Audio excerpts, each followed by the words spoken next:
this a great game or what with the Hall of Famer Tim Kirkchin? I'm his son, Jeff Kirkchin. And Dad, I got to say, just right off the bat, if you're watching on YouTube, I love that shirt. Is that Roback? Is that a baseball-themed This is a baseball collared shirt you have? shirt, yes. And my grandson, your godson, Carson, has a matching baseball shirt, and we have worn them more than once at the same time. So yes, this is a baseball shirt. I figured I would wear something other than a Walter Johnson sweatshirt, pullover, fleece.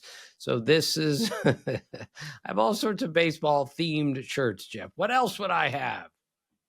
I know, right? Well, I know you. Like, tell the story of when you had to go to the store Baseballism to find a shirt because you didn't have the right shirt at the Hall of Fame. Is this true? Yeah, I didn't bring enough polo shirts. I needed something, so I bought a Roberto Clemente shirt at Baseballisms. It was great. I wear it here and there. It's a little big for me, but yes.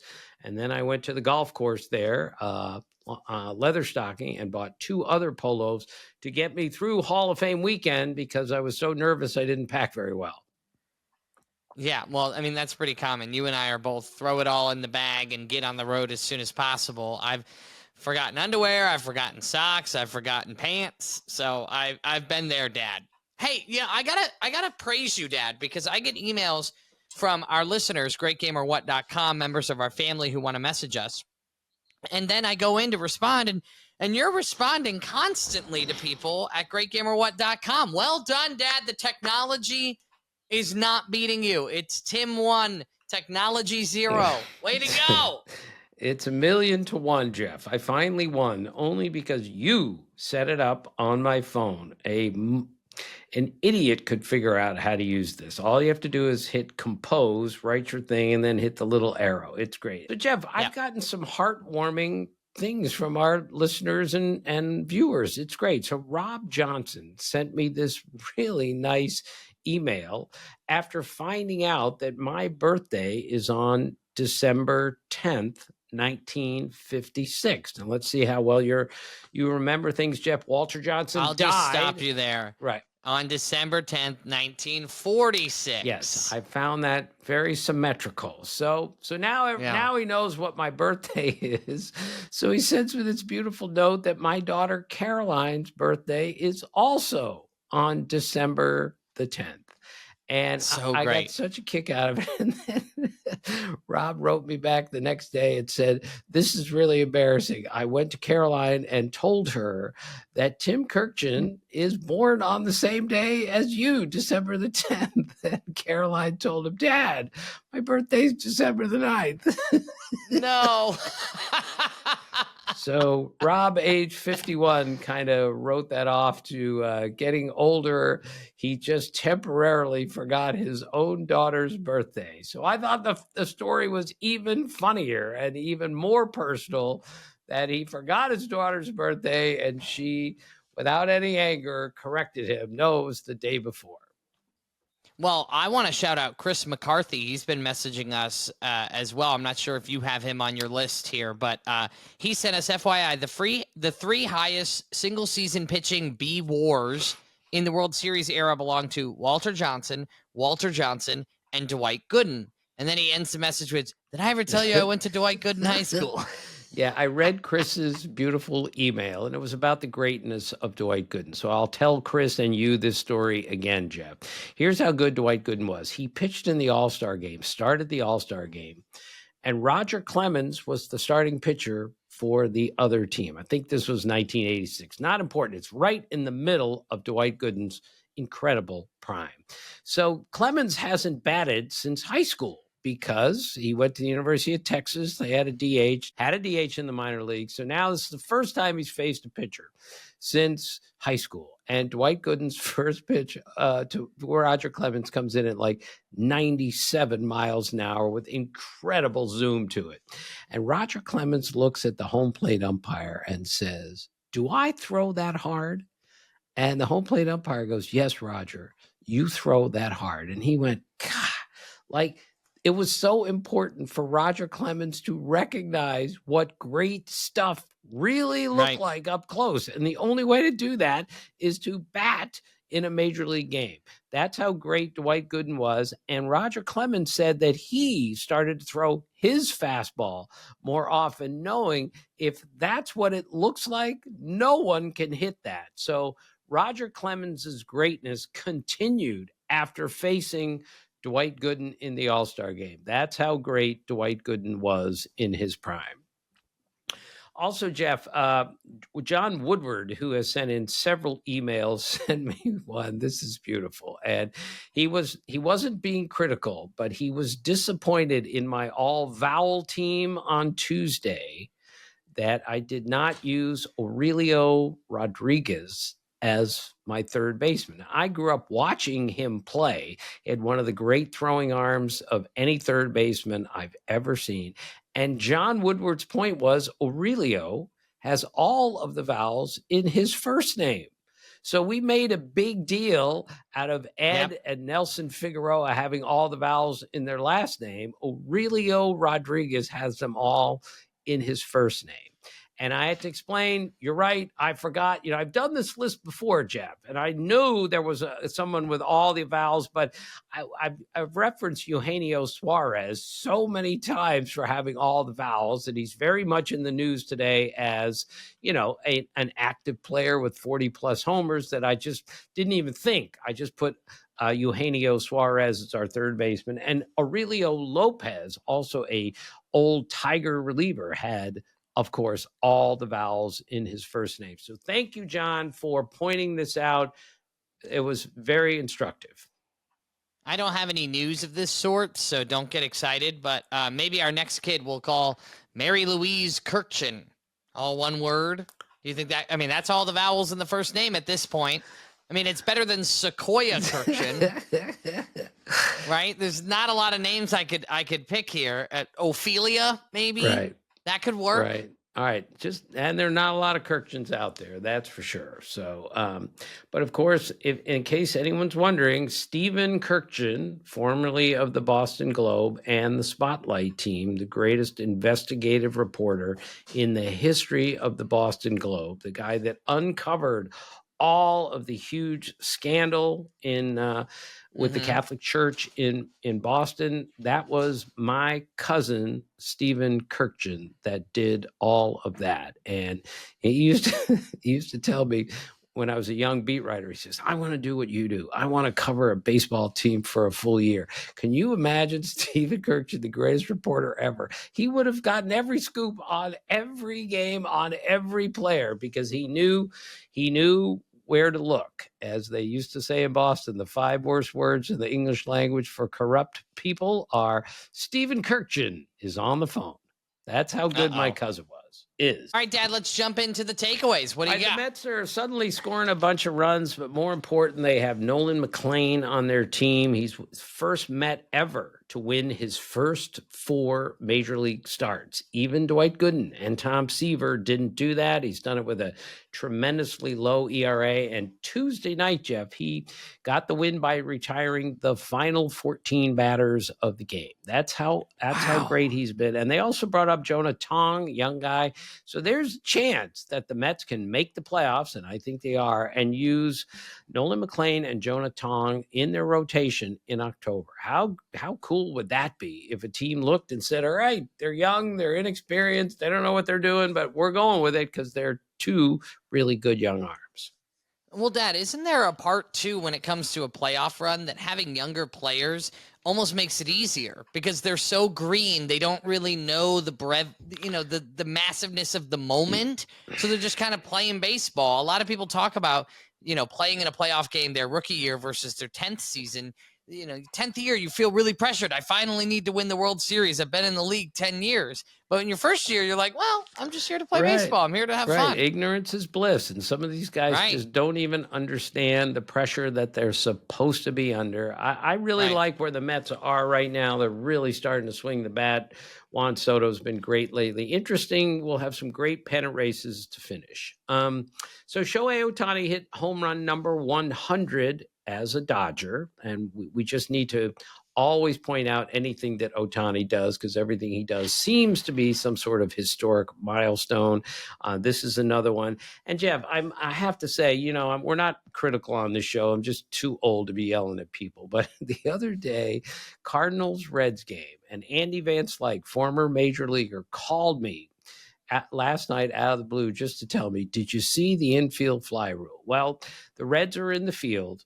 The bases are loaded. There's an infield fly rule and the ball drops, and everyone on the Cardinals got confused on the bases and started running all over the place. And I, frankly, Jeff, am not sure the Reds knew what to do with the situation because now guys are running all over the place. They don't know if it's a force, if it's a tag, who's going where. It was complete bedlam on an infield fly rule. And I'm going to tell the story again, Jeff, when Aaron Boone several years ago told us in spring training that he has told his defensive players on an infield fly rule, drop the ball intentionally because it might confuse the runners. They don't know the rule and they take off and we might get an extra out of it. So on opening day that season, playing the Blue Jays are in the field. A Yankee hits an infield fly rule. The ball drops and the Yankees ran themselves into another out. And so what Aaron Boone was preaching, his own team did the opposite of that, messed it all up. And he called me the next day because we'd done that game, Ravi, Eduardo, and I on TV. And he called to apologize for us having to watch a major league team foul up the infield fly rule. Yeah, I think it's so crazy that he would ask his team to do that, and then while they're on the bases, different mindset, they forget the one rule he established. Last thing, Jeff, Framber Valdez of the Astros, a really good pitcher with sensational stuff, crossed up his own catcher, Cesar Salazar, the other day and hit him right in the middle of the chest protector with a strike.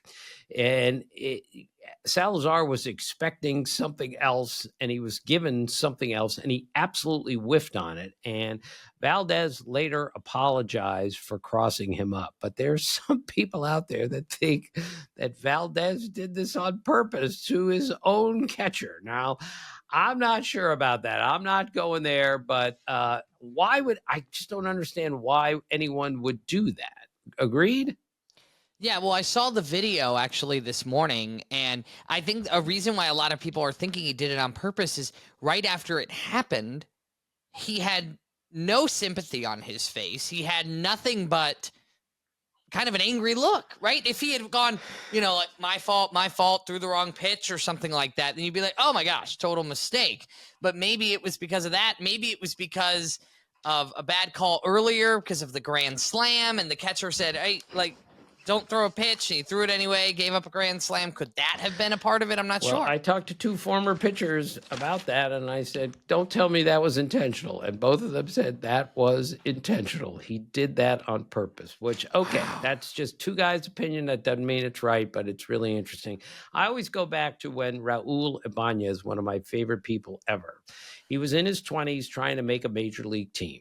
And he was a utility player. So he went to the minor leagues to learn how to catch, so he could become the third catcher to really improve his versatility and his chances of making the team. So he said his first game behind the plate in the minor leagues, like the first pitch came in and he completely missed it. And it hit the umpire like right in the chest. And the umpire looks at Raul Ibanez and goes, what are you doing? And Ibanez looks back at the umpire and says, sorry, I've never caught before. But this is what you do in the minor leagues. This is where you learn how to play different positions by experimenting on the minor league level. In this case, an umpire got nailed because poor Raul Ibanez, who was trying really hard, just missed the pitch. He didn't do it on purpose.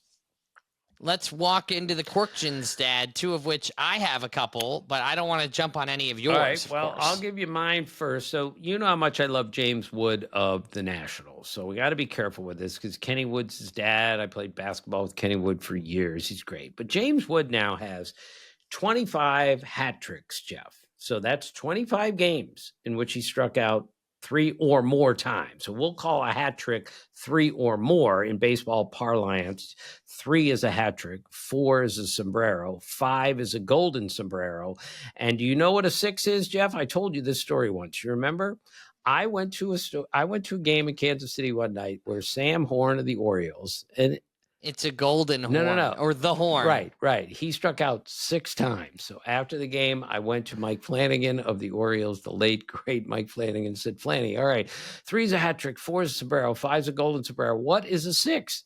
And he said, from now on, 6 will be known as a horn. So, which is so perfect because hat trick, sombrero on your head, horn technically on your head. It could not have happened to a more perfect person. I can't wait for the next 6 strikeout game so I can call it what it should be, a horn. So James Wood has 25 hat tricks this year. The major league record is 26, so he's got a month to break it. I know he doesn't want to, by Joey Gallo in 2018 and Mark Reynolds in 2009. And I know I've told you about Mark Reynolds, Jeff, one of my favorite players, went to the University of Virginia, really smart guy, hit 299 career homers, was a great defensive third baseman. But he struck out a lot, and he told me once, I'm the holder of a lot of weird records out there. So he is currently the co-leader in most hat tricks in a season for a hitter. Oh, by the way, that's the same Mark Reynolds who I was doing a story on how hard the game is to play. So he told me one night, he said, my mom is like the greatest baseball fan in the world. And she really, really understands what she's watching. And she watches every game. So he said, she called me last night after a game I played. And she said, how did you miss that 2-0 slider? That's what his mother asked him. And he had to say, that's incredible, Mom, it's not that easy. So the career record, Jeff, for hat tricks in a career is 173 by Adam Dunn. So Adam Dunn struck out 3 or more times in a game, 173 times. And that's in danger because active Giancarlo Stanton has struck out, has 3 hat tricks in 165 games. And he's not done yet. He's got several more years to go. Just curious, Jeff, the hat trick, of course, is more of a hockey term. Wayne Gretzky, I had to look all this up, is the all-time record holder for a season in hat tricks. What do you think the record is for hat tricks in one season? That's 3 goals in one game by a hockey player. I would say like 8 or 9. 10. Great guess, Jeff. 10. Yeah, so Gretzky is the record holder with 10, and he is the career record holder with 50 hat tricks. Wow. Yeah, and I told you I met Wayne Gretzky at my dear friend Matt McCoy's house. This is 35 years ago in L.A. And Gretzky was playing for the Kings, and he and Matt McCoy, actor friend who, of course, played in the Seinfeld episode Lloyd Braun. And we went to high school together, and we were the same year. So Matt invites me over. Dad, and he was in your wedding. Of course. I mean, let's get down to brass tacks. You didn't just go to high school with him. He was one of your groomsmen. He was one of the groomsmen, and he says, come on over for dinner. Gretzky's coming over. So I think he's joking, but we're sitting, getting ready to eat, and in walks Wayne Gretzky. And I'm thinking, and he introduces himself. Hi, I'm Wayne. Like, no kidding. I know nothing about hockey, but I know who you are. And I don't know anything about hockey, Jeff, but my favorite description of a hockey player is how the Russian coach described Wayne Gretzky after he just undressed their team again. He said, with Gretzky, he goes, you see him, then he disappears, then there's a goal. Is that not perfect, Jeff? It's so beautiful. That's what, again, great hockey players do. And that's what Gretzky could do. He was 3 steps, 4 passes ahead of everyone else. He could see the floor like nobody else, see the ice like nobody else, like a great point guard in baseball. Basketball. He was a pretty good hockey player, eh? He was, and he was a good baseball player. Wayne Gretzky was an amazing athlete. Yes. Yeah. Okay, so your boy Kyle Schwarber, we said on Tuesday he went 0 for 20, and then had a 4-homer game. And since the 4-homer game, at least through Tuesday, 2 for 15 with 8 strikeouts. So, Jeff, this is why baseball is so beautiful. In between, at a 4-homer game and on the outside of a 4-homer game, he went 2 for 35. It's just how baseball works. It's why it's so beautiful. You can be so great one night, and then the rest of the time, it's a struggle. Again, speaking to the degree of difficulty in the game. And the last one, Jeff, this came from Steve Sparks, our friend who does the Astros game on the radio, the brilliant, hilarious seam head, Steve Sparks. So I just got a text overnight from him, and all it said was 33, 133. So let's see if you can remember what that means.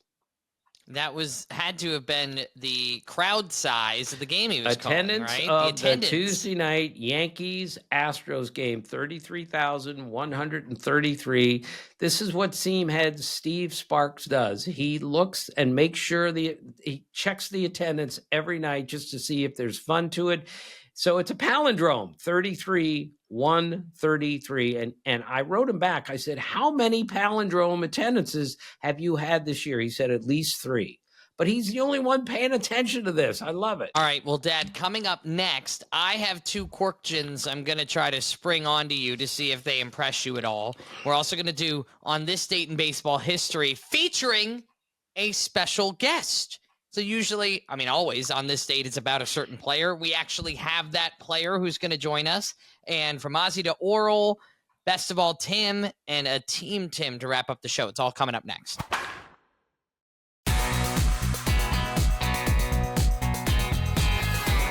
Back on Is This a Great Game or What, Dad? Are you ready for my 2 questions? Yes, I love them. Spring them on me. They're great.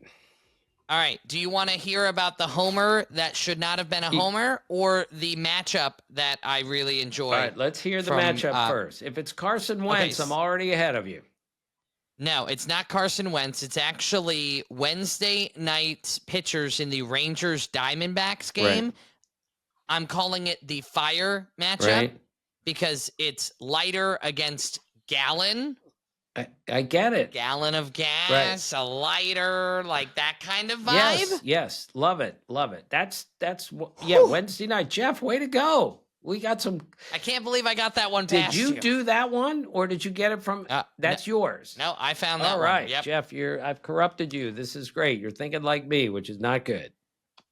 And then from my friend John Gay, who is incredible. He actually runs his own podcast consulting company. So if anybody is doing a podcast like us and is looking to start or needs some help, you can check him out, John Gay or Jag. Do a Google search. It'll all pop up and it'll help you launch your first podcast. But he sent me an article from Bro Bible. Trevor Story is breaking science with his bizarre home run. Dad, in a 6-4 victory over the Cleveland Guardians this past Monday, it was his 23rd home run of the year. However, it genuinely is not a home run in all 30 ballparks, including the one that he hit it in. Right. Which is incredible, including the 2 minor league stadiums we're playing in currently. So the way it works is he hit the ball 94.5 miles per hour with a launch angle of 42 degrees. In most parks, that's a routine flyout. In fact, StatCast says, Dad, that around that area is the batting average is .010 of getting on base. And it was a home run. Right. But it's right field at Fenway. It's the pesky pole, and the right fielder had a little trouble with it. So I love it. I love it. The home run that wasn't a home run, but really was a home run. It was. And, Story stopped at second thinking he got a double. John Kenzie Noel in right field had a little bit of trouble with the pesky pole. It's a pesky one, as you might imagine. And ultimately, it became a home run, and it shouldn't be a home run in all 30 parks. So I thought that was fascinating. But Jeff, just like we said the other day, you hit a home run off a position player, it's a home run. A home run is a home run. And this whole thing, that would have only been a home run in what? No other park would that have been a homer. Well, it doesn't matter. It wasn't hit in any other park. It was hit at Fenway Park, so it counts. That makes this game so much more beautiful, if you ask me. No one's like, we're playing at the Garden. The 3-point line is so much further back. It's like, no, it's not. It's the same, same right? place. That's the beauty of baseball. Nothing is the same, and that's what's All so right. cool. Let's jump into on this date in baseball history. We have a special guest, right, But Dad? first, we got to talk about Mike Piazza's birthday. Born in 1968, Mike Piazza for me is the greatest hitting catcher of all time. We talk a lot about Cal Raleigh, as we should, and you start looking for the greatest season ever by a catcher. Check out that 1997 season by Mike Piazza. That was a joke. That's how great he was. Mel Didier drafted him for the Dodgers. And again, he got drafted in like the 68th round. Mel Didier was the scout that found him. And it was pretty much done as a favor to Mike Piazza's father, who was a friend of Tommy Lasorda. That's how Mike Piazza ended up getting signed to play pro ball and then developed into, again, the greatest hitting catcher that's ever been, in my opinion. So Mel told me he called Mike Piazza on Christmas Day once, as Mike was like 19 years old, starting his ascent to the major leagues. And his dad said he's not here. He's out in the backyard hitting in the cage on Christmas Day. I mean, that's what you got to do, Jeff. And Mike Piazza, I told you, Jeff, had unbelievably strong hands. His second to last stop in his major league career was with the Padres, and they had to take a hand strength test to determine how strong your hand is. And Mike Piazza broke the club record by a mile. And as Bruce Bochy, then the Padres manager, told me, it was like Herman Munster was on our team, which anytime you can get Herman Munster into our podcast, I'm in. The most underrated sitcom character of all time. Boy, he made me laugh all those years. So happy birthday to Mike Piazza. I did a quick look into the NL MVP voting for that year, Dad. You're talking about 1997. Mike Piazza, he actually batted .362, which just that number doesn't even compute in 2025.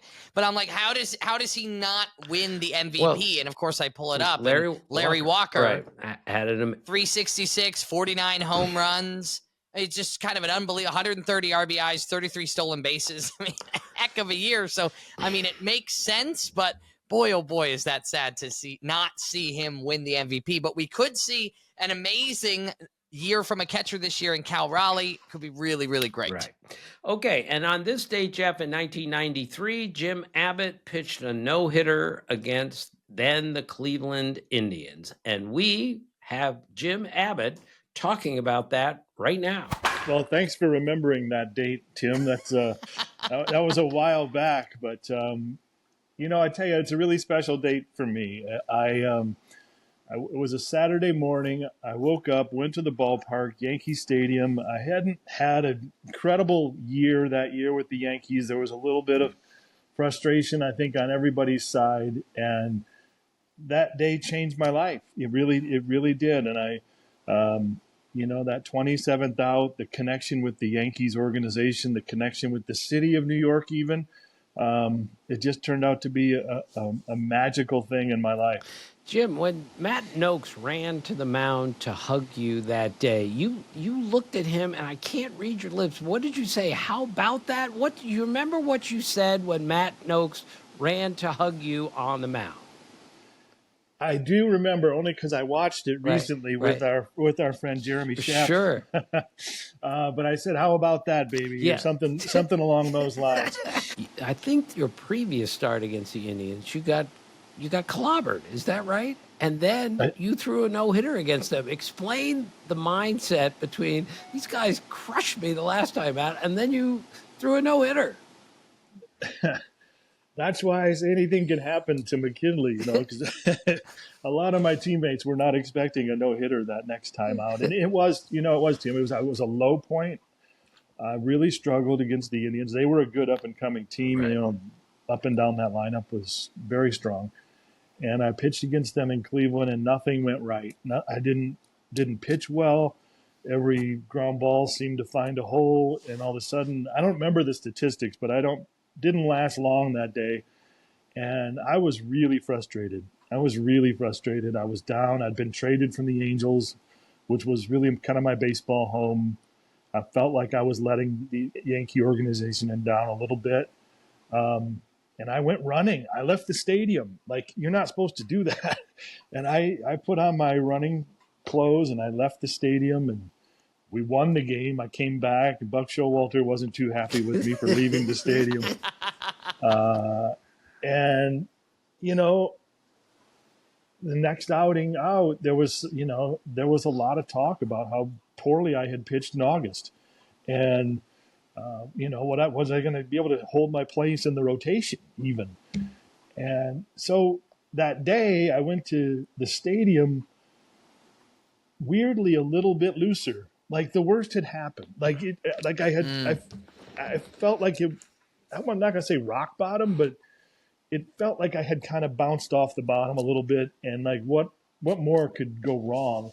And I had Matt Noakes behind the plate that day, and you have a great memory for that.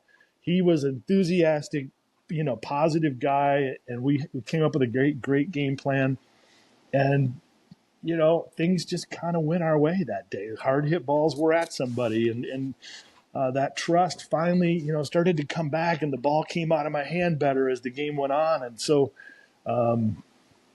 anything can happen. What happens in your last outing does not dictate what happens the next time out. So that's just a clip of us chatting with Jim Abbott about that incredible day back 32 years ago, Dad. I was roughly 4 weeks old at that time because I was born August 9th, 1993.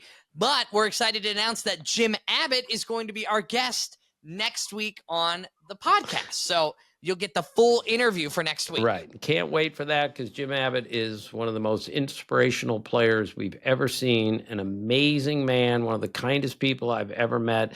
And we will talk at length with Jim Abbott next week. And the last one, Jeff, 2019, Michael Lorenzen, pitcher who pitched a no-hitter that you and your wife Emily watched as she was giving birth to McKinley Hope, 2 years ago. On this date in 2019, Michael Lorenzen hit a home run.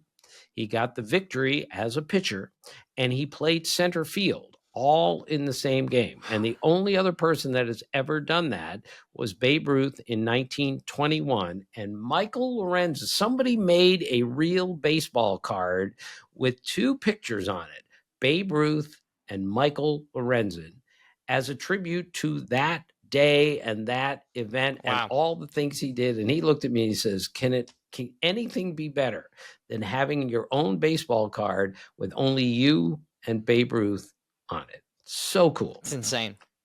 All right, Dad, let's jump in from Ozzie to Oral. We're counting down the best players at each number, from Ozzie Smith at 1 to Oral Hershiser at 55. We are on number 42, which I imagine is a pretty obvious one, but also a difficult one. It's difficult because Mariano Rivera is the greatest closer of all time. There is not a close second. He is the only unanimous Hall of Fame choice. So let's be clear that Mariano Rivera made this difficult. But Jackie Robinson has to be number 42. A, because of what he did breaking the color barrier in 1947. And he was also a great player, Jeff. Rookie of the Year, MVP, played first base, but mostly was a second baseman and was a great second baseman. Dave Anderson, the great columnist who used to work for the New York Times, once wrote that Jackie Robinson could beat you in more ways than any player in Major League history. And as far as athletes go, Jeff, he was a great running back at UCLA. He was an all Pac-10 basketball player. He was a great tennis player, a great golfer, and one of the best baseball players of all time. That's who number 42 Jackie Robinson is, not to mention how he paved the way. I mean, Frank Robinson told me once of Jackie Robinson. He said, the lesson that Jackie Robinson taught all of us about hatred and inclusion and how you get back at them for what they say to you is to go out there and beat them on the field, which is what he did and what Frank Robinson did and what Hank Aaron did and what so many others did. Jackie Robinson taught them how to do that. And that's why he's the greatest number 42, because he's the most important player in the history of Major League Baseball. Number 43, who's the best player to wear that number? Odd number, but I've got Dennis Eckersley, Hall of Fame closer, absolutely dominant in his days. Jeff, 1989-90, those two seasons combined, He had 81 saves. Try to follow this, Jeff. He had 81 saves and 80 base runners allowed for a 2-year period. He walked a total of 7 guys in a 2-year period and gave up a total of 80 base runners and had 81 saves. As he told me after the 90 season, he goes, if anyone ever does that again, I'll kiss your ass, which that's not necessary here, Eck. But his point was well made. No one's ever going to do anything quite like that again. No. He was one of the greats ever, and one of the funniest people I've ever met, one of the most honest people, always faced the music. Famously gave up the home run to Kirk Gibson in the 89 World Series that turned that World Series around. And as I've told you, Jeff, it's the first time I had ever heard the term walk-off homer. And it came from Dennis Eckersley. Maybe a lot of other people had heard it. I had never heard it. I was in the scrum after the game, and he said, well, the guy had a walk-off homer. So I said to Eck, I said, what do you mean? He goes, well, he hit a home run and everyone walked off the field. So that's the first time I'd ever heard it after one of the most famous home runs in baseball history. I also love this, Jeff. Dennis Eckersley picked off Kenny Williams, who was with, I believe, the Blue Jays at the time. Not important. And then he went 3.5 years without picking off anybody. And then the next guy he picked off was Kenny Williams. How great is that? So perfect. Right. Only in baseball can something that strange happen, and it happened to Dennis Eckersley and Kenny Williams. The best of all Tim each week on Thursday's episodes, we give you the best player at every single franchise in history of that franchise. And today, Dad, you're doing the Expos/Nationals franchise. Who are you going with? Right. Now, this was difficult, too, because you got Andre Dawson, you got Tim Raines from Montreal days, and a bunch of others from National days. Of course, Bryce Harper was amazing. Greatest National of all time for me is Ryan Zimmerman. But I'm going with Gary Carter, who was an amazing player for over 10 years with the Expos. He kind of put them on the map. When they brought him up, that's when they started to get pretty darn good. He's one of the Hall of Fame catcher, one of the great catchers ever. I mean, people compare him. He was as good as Bill Dickey, people will tell you. And Bill Dickey's one of the great Yankee catchers of all time. Nobody presented himself better than Gary Carter. Big, strong, athletic. Love Gary Carter in every way. And this is for Doug Anderson, one of our listeners who met Gary Carter and met his family and just was absolutely touched by the whole experience. So, Doug, this is for you. This is why we chose the Expos Nationals this week, so we could do a little shout out to the great Gary Carter. And by the way, when Gary Carter was in the minor leagues, Barry Foote was the catcher. Foote was the catcher for the Expos. And Cal McClish, who was the pitching coach, used to say to Barry Foote, who was the everyday catcher for the Expos, he would say to him, you know, the kid hit 2 home runs last night, talking about Gary Carter. And the next day he'd come in and go, you know, the kid had 2 hits last night and threw out a runner. That's how Gary Carter got the nickname The Kid, is that Cal McClish, the pitching coach for the Expos, would warn Barry Foote every day, like, the young guy is on his way. You better pick up your game no matter what. So in honor of Barry Foote, we have, let's see if you can guess, fairly obvious, the All Body Parts team. And there are some stretches here as always, Jeff, but Barry Foote is the catcher. Corey Hart, we're playing at first base. Good. And the second baseman is Chin Lung Hu. That's CHIN-LUNG. So we have 2 body parts. We have a chin and we have a lung. And a lung. And Hu spells his last name HU. But when he reached base as a member of the Dodgers, Vin Scully said, I can now finally say who is on first. Which we love, right. Okay, third baseman is Dave Brain, real name. He's on the All Smart team, but he's also on the All Body Part team.